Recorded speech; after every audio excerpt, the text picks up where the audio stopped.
funerals sadly constrained, and religious festivals such as Eid yet again facing restrictions. And I want to thank you particularly because your efforts have so visibly paid off, giving us the time to vaccinate more than 2/3 of all adults across the UK, with more than 1/3, nearly 18 million people, also receiving their second dose, and thereby unquestionably saving many lives. And so it's precisely because of your efforts that I can confirm today that we've met our 4 tests for further easing the lockdown in England. And Chris will run through the details in a minute. But with deaths and hospitalisations at their lowest level since last July, and the UK's 4 chief medical officers today agreeing a reduction in the alert level, the data now support moving to step 3 in England from next Monday, the 17th of May. This means the rule of 6 or 2 households that is applied outdoors will now apply indoors, and the limit for outdoor meetings will increase to 30. From next Monday, you'll be able to sit inside a pub and inside a restaurant. You'll be able to go to the cinema, and children will be able to use indoor play areas. We're reopening hostels, hotels, B&Bs. We'll reopen the doors to our theatres, concert halls and business conference centres. We'll unlock the turnstiles of our sports stadia subject to capacity limits, and from next week, everyone will be able to travel within Britain and stay overnight, meaning schools will also be able to organise trips with overnight stays. We will no longer require face coverings in classrooms or for students in communal areas in secondary schools and colleges. All remaining university students will be able to return to in-person teaching, where they should be tested twice a week. We will increase the number of named visitors for those in care homes from 2 to 5, and residents will have greater freedoms to leave their home without having to isolate on their return.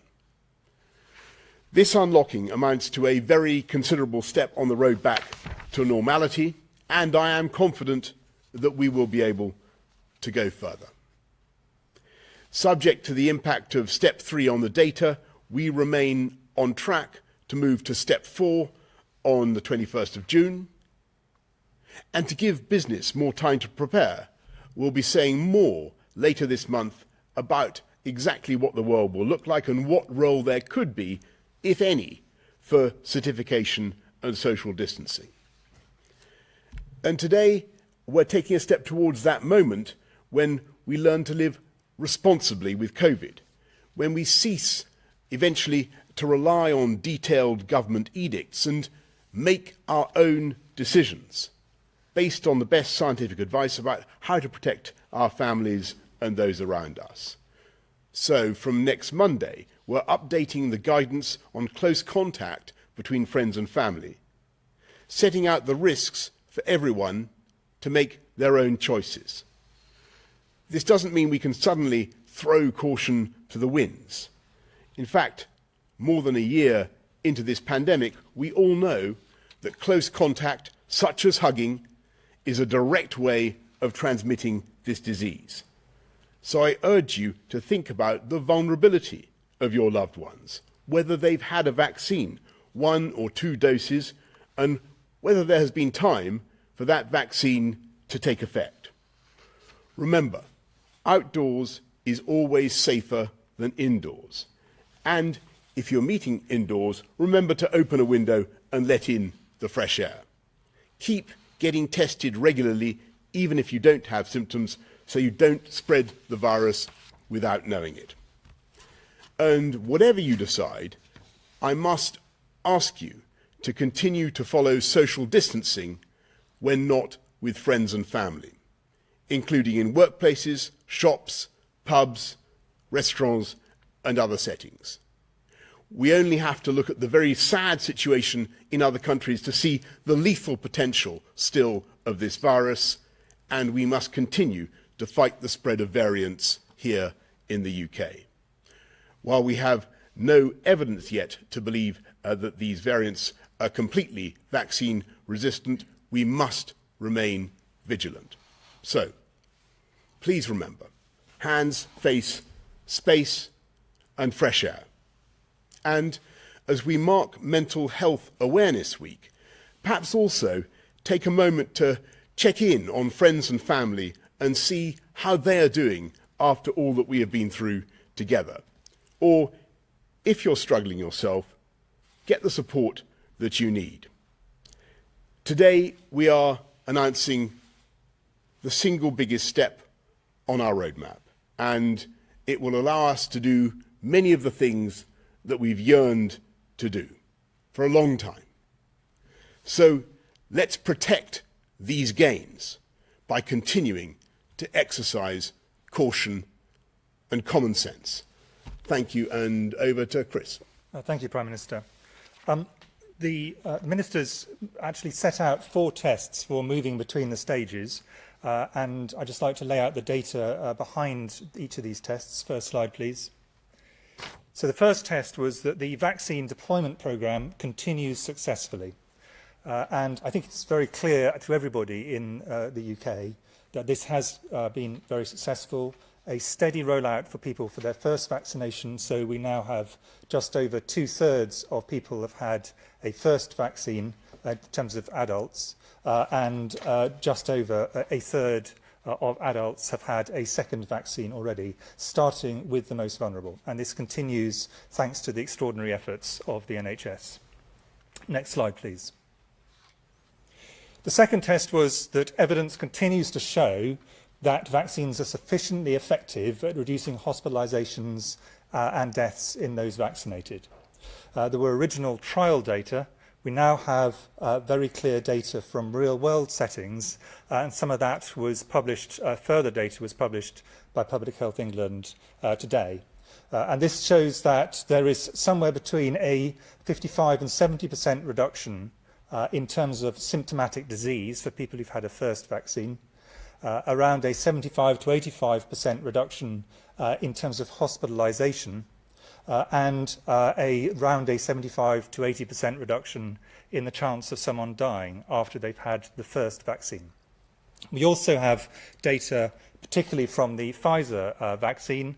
It's accumulating for AZ, which we started to roll out slightly later, demonstrating that the second dose significantly further increases the protection, so that over 90% and possibly over 95% of people, protection for people from death if they have that vaccine. So this is undoubtedly, this test has been met. Next slide, please.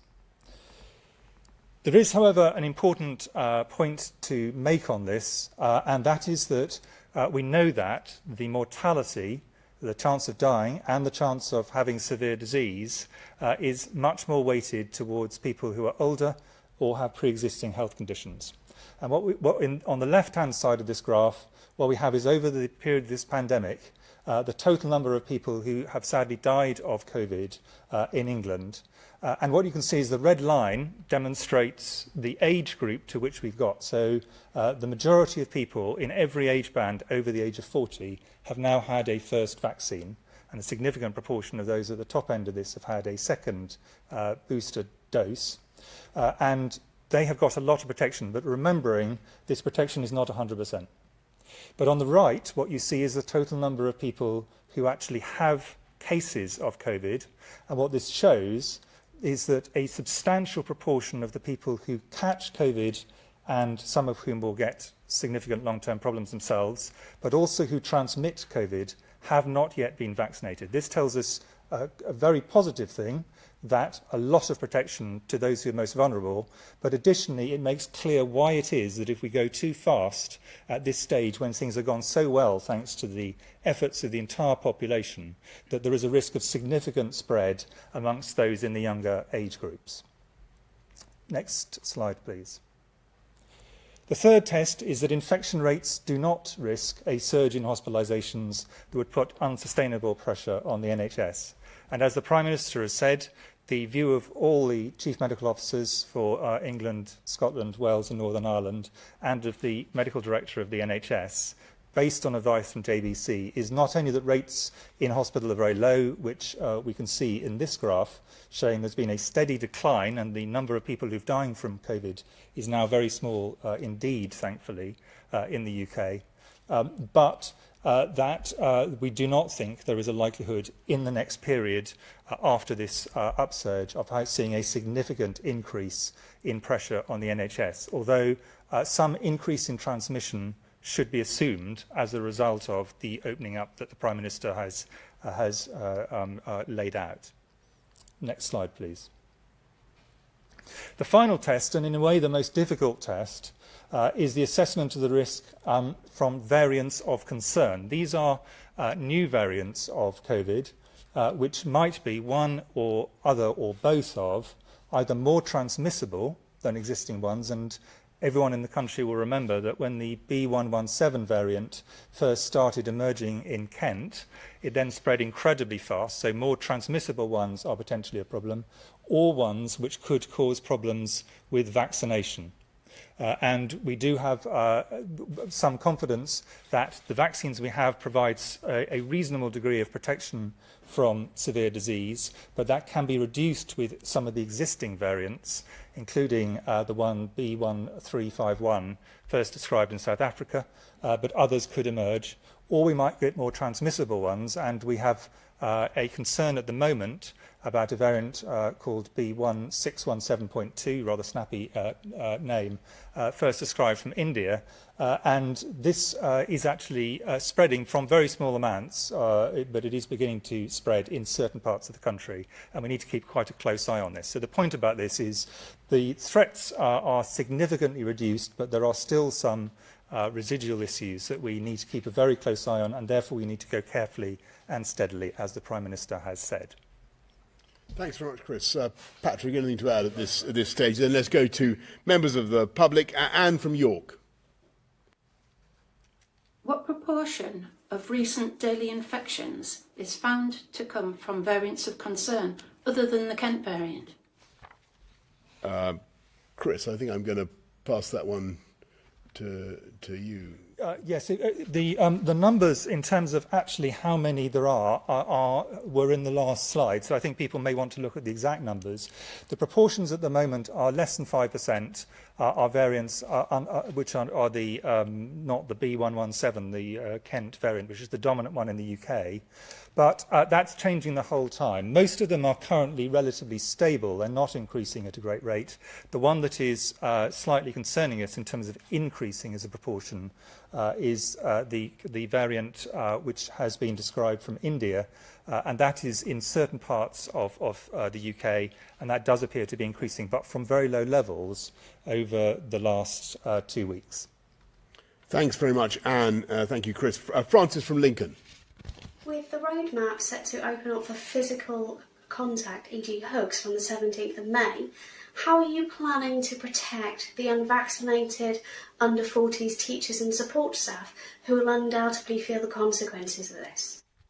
Well, Francis, thank you very much. And I know there's going to be a lot of people thinking about the guidance on hugging and how, if at all, they should respond. And I would say that people, as I said in my earlier remarks, people should obviously you should do it if you think it's appropriate, if you think the risks are very, very low, but you should exercise care and common sense. And clearly, with unvaccinated people, there must be a greater risk of transmission than with those who have had vaccination. But there again, don't forget, Francis, that even with 2 doses of the vaccine, although you will be at much less risk of death or of hospitalisation, there is still a risk of transmission, even though it's greatly reduced. So basically, Francis, it's up to all of us to exercise common sense and caution in the way we do it. Let's go to Hugh Pym of the BBC. Thank you, Prime Minister. Is it possible that you might even bring forward the June the 21st date for the final stage of the roadmap and the lifting of all legal restrictions, or will you definitely stick to that as the earliest possible time? Hugh, I think it's very important that we should proceed cautiously, but as I've said many times now, hopefully irreversibly. And the secret of the success that we've had so far, I think, has been that we have been guided by the data, and we've given time to see the effect of each successive stage on the roadmap. So from March the 6th to April the 12th, and then from April the 12th to May the 17th, and then on to June the 21st, we've given ourselves a breathing space. What's happening today, or what's happening on Monday the 17th, everybody should understand, is a very considerable unlocking. And there will be a lot of extra movement, a lot of extra contact. That's just inevitable from what's happening. We think it's prudent. We think we can do it, but it's got to be done in a way that's cautious. And I think we'll want to have time to see the effects. You've heard what Chris has said about the presence of the Indian variant and other variants. We've just got to monitor these things as we go along. And I think what business would want to see getting ready for the 21st is as much certainty about that as possible, and that's what we aim to deliver. Thank you very much, Hugh. Romilly Weeks of ITV. Prime Minister, now you're telling people to use their own judgment on hugging. Given that it is a significant factor in the spread of COVID, are you expecting people to be extremely cautious about who and how often they hug? If I can also ask who you're looking forward to hugging. And last week you said there was a good chance we could scrap social distancing rules altogether after June the 21st. The scientists doing the modelling suggest we have no idea what will happen if that is done. Would that really be a wise move in that case? Thanks very much, Romilly. Well, I just repeat what I said. I think, and whoever I hug, I can assure you it will be done with caution and restraint. I'm not going to act it out now, but I think we all know what we mean. It's about basic common sense. And when it comes to social distancing from June the 21st, I look at the data very carefully, and I think at the moment it looks to me as though we may be able to dispense with the 1 metre plus rule. That's not yet decided. It's not yet clear. We'll have to wait and see. But it's by being prudent and being cautious that we've been able to make the progress that we have. As I say, we'll be saying more to everybody, more to business, to give everybody as much clarity as we can about how they should prepare by the end of this month, getting ready for June the 21st. Chris or Patrick, anything you want to add on the great hugging question? On hugging, but I'll answer on the question about the post June the 21st. I mean, what the modellers have done is made an assumption there's still some residual reduction in transmission, and that's due to a number of things. Hopefully better ventilation. There'll still be people who are working from home who can work from home, and it's right for their business to do so. There will still be behaviours that we'll all demonstrate, which means that contacts probably won't be back to pre-pandemic levels. So on average, pre-pandemic, adults and children, roughly 11 contacts per day. Currently, it's down to about 4 or so for adults. So it will probably remain down for a while to come. It's important that we continue to isolate if positive or with symptoms. That's really, really important to reduce the number of people out in circulation who are potentially able to pass the virus on. And then, there may be other things as well required in certain circumstances. And it may be, as winter comes and if rates went up again, things like face coverings on transport might be necessary. But it's that first tranche of things, that first group of things that are really important in terms of keeping down the levels. And those aren't big impositions on any of us. They're A, what we're going to do probably in terms of how we interact with each other, and B, things like the ventilation, the ability to still stay working from home if it's appropriate to do so. Thanks very much, Romilly. Tom Newton-Dunn, Times Radio. Thank you, Prime Minister. Question to all three of you, if I may. On working from home, I know you're going to give business time to prepare, you said that, but so that they can start to think about it now, is working from home going to go as terms of guidance on June the 21st, or should people be thinking about that continuing through the summer, through the autumn, potentially even through Christmas. And Prime Minister, you won't say who you'll hug first, but who will you shake hands with first? And when are you going to start shaking hands again? You were one of the last to stop shaking hands, maybe. Who are you going to shake hands with when you're allowed to, and when will that be? Tom, on all that, we're going to be giving, as I said, I mean, I don't want to be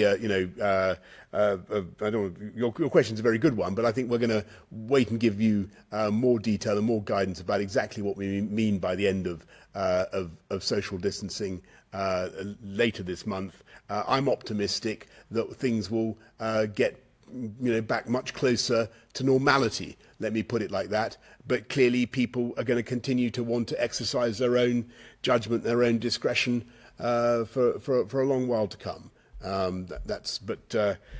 You'll hear a lot more by the end of this month about exactly what the world after June the 21st is going to look like. At the moment, I'm feeling very positive about it, but we've got to be guided by the data.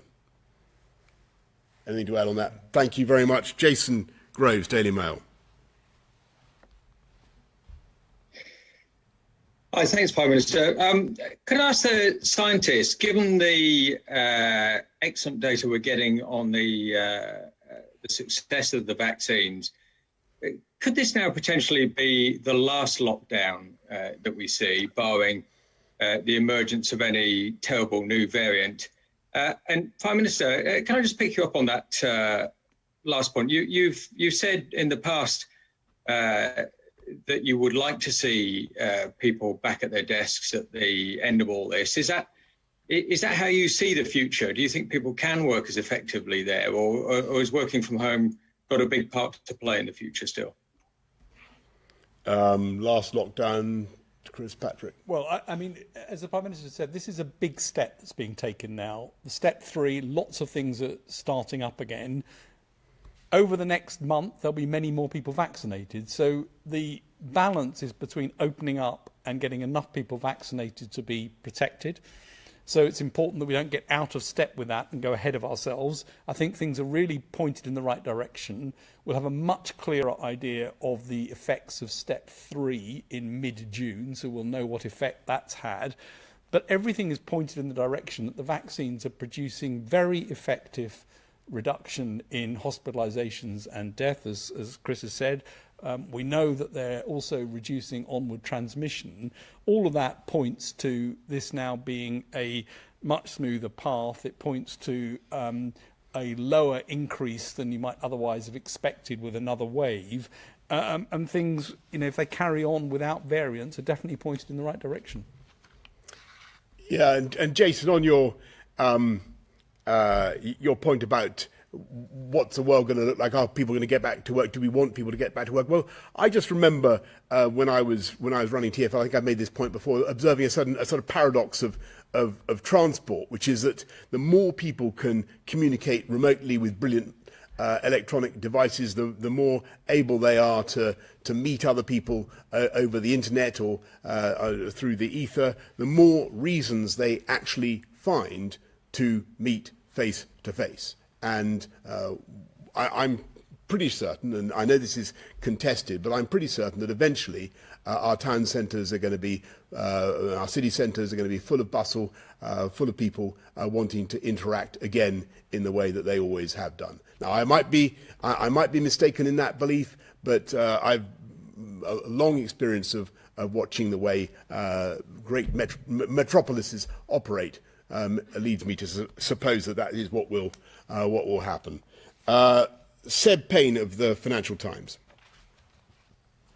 Thank you very much, Prime Minister. What you've announced today suggests that the pandemic is beginning to become under control and we may be past the worst of the crisis. Where do you think it would be reasonable and not irresponsible then for Scotland to hold a second independence referendum? And for Professor Whitty, your side showed that the number of cases of the Indian variant have doubled in the last week. Are you at all concerned this could destabilise the lockdown easing plans and could lead to a further lockdown in the autumn? Well, Seb, on your first point, I had good conversations with all the heads of the devolved administrations, and I can tell you everybody was resolved that the number one priority for the whole of the UK was to build back better, come out of the coronavirus pandemic and build back better together. On the Indian variant, I mean, in fact, there are currently 3 Indian variants, but the one that we're worried about at the moment in the UK is the 617.2. It has gone up very sharply, and I think that's a reason for us to be very careful about it. And there's a lot of work being done by Public Health England to try and delineate where it is and to work out ways by testing and isolation we can get that on top of get on top of the curve of that. India has also gone into the red list, which means that new people coming in will have been significantly reduced. But I think what in answer to both your question and to the previous one, what we know is with all the variants that things can come out of a blue sky. You're not expecting it, and then something happened. That happened obviously with the B117, and that has happened to India with this variant as well. So I think it would be very imprudent to say it is impossible. I think at this point in time, I think our view is that this is a highly transmissible variant, at least as transmissible as the B117 variant. It is possible it is more transmissible, but we'll have to see at this point in time. At this point in time, our view is it is less likely to be able to escape vaccination than some of the other variants, particularly the South African one, but the data are not properly in there. So I think it is, we need to be cautious until we've seen clear data that give us an answer one way or the other. The reason I've given that as a relatively technical answer is, of course, we don't know whether this is going to cause significant problems in the autumn. The way to deal with that is identify the cases, which have been happening, isolate where we can, which is also happening, get through the rest of the vaccination programme, and ensure that we have the capacity to pick these up and also to revaccinate as necessary when the autumn comes. The final point on this is the way to prevent, minimise the number of variants that circulate is obviously get on top of this as a global problem. And that is something which all of us are absolutely determined to support. Thanks very much, Seb. Adam Bienkov of Business Insider. Prime Minister, you were on record as opposing the last Labour government's plans for compulsory photo ID cards, which you described as a recipe for tyranny and oppression. Why, therefore, are you now planning to bring forward in the Queen's Speech legislation which would force all voters to carry photo ID in order to vote? And given the fact that there was just a single conviction in the entire country for in-person voter fraud at the last general election, and given that studies show that Labour voters are much less likely to possess photo ID than Conservative voters, what do you say to people who suggest this is merely an attempt to suppress the votes of people who may not vote for the Conservative Party?